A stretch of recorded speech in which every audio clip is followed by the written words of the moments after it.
Inshallah ကျွန်တော်ဒီတစ်ပတ်မှာတမန်တော်အီဆာအလိုင်စလမ်မိုးကောင်းကင်ကနေပြန်လည်ပြီးတော့ဆင်းသက်လာမယ့်အကြောင်းကိုကျွန်တော်တင်ပြသွားမှာဖြစ်ပါတယ်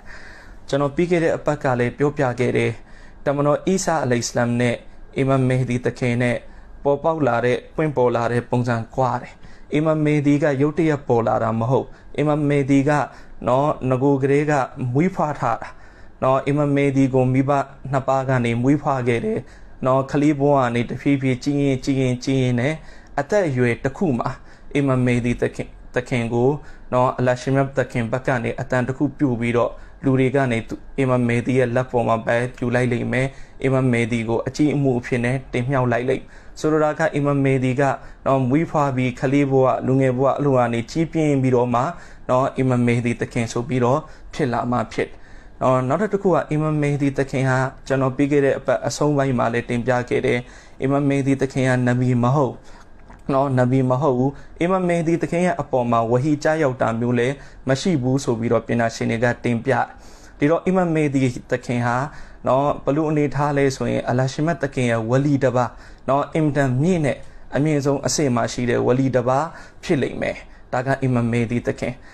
တမန်တော်အီဆာအလိုင်စလမ်ကြတော့အဲ့ဒီလိုမဟုတ်ဘူးတမန်တော်အီဆာအလိုင်စလမ်ကမိုးကောင်းကင်ကနေဆင်းသက်လာမှာတမန်တော်အီဆာအလိုင်စလမ်ကမိုးကောင်းကင်ကနေဆင်းသက်လာမှာဆင်းသက်လာမဲ့ပုံဟဒီစ်တော်ရီလည်းမှာလုံးဝအကျေတဝင့်တင်ပြထားတယ်ရှင်းလင်းတင်ပြထားတယ်ဒီတော့တမန်တော်အီဆာအလိုင်စလမ်ကိုဒုနီယာလောကမှာအလရှမတ်တခင်အလရဲ့ကိုဒရတ်တော်နဲ့အလရှမတ်တခင်မွေးဖွားစီတော်မူခဲ့တဲ့အကြောင်းကျွန်တော်တို့အားလုံးသိကြတမန်တော်အီဆာအလိုင်စလမ်စီမှာဖခင်မရှိဘူးတမန်တော်အီဆာအလိုင်စလမ်ကိုဂျီဘရာအီကောင်းကင်တမန်ကနေတဆင့်မရိယမ်တခင်မရဲ့ဝမ်းနဲ့ကိုဝိညာဉ်ကိုထည့်သွင်းပြီးတော့အလရှမတ်တခင်အီဆာအလိုင်စလမ်ကိုဖန်ဆင်းတော်မူခဲ့ဒီတော့တမန်တော်အီဆာအလိုင်စလမ်ဒုနီယာလောကမှာတတ်တော်တချို့နေခဲ့တယ်အလရှမတ်တခင်နဘူဝတ်ချင်းမြစ်ခဲ့တယ်ဒီတော့တမန်တော်အီဆာအလိုင်စလမ်ကိုနောက်ပိုင်းမှာယဟူဒီတွေကတမန်တော်အီဆာအလိုင်စလမ်ကိုတပ်ဖြတ်ဖို့ကြိုးစားတယ်သူတို့တမန်တော်အီဆာအလိုင်စလမ်ကိုကားစဉ်တင်ပြီးတော့တပ်ဖြတ်ဖို့ဆိုပြီးတော့လုပ်တယ်ယဟူဒီတွေကတော့ထင်တယ်ငါတို့တမန်တော်အီဆာအလိုင်စလမ်ကိုတပ်ဖြတ်လိုက်ပြီကွာသို့ပေမဲ့အမှန်တကယ်တော့သူတို့ဘာမှမတပ်ဖြတ်လိုက်နိုင်ဘူး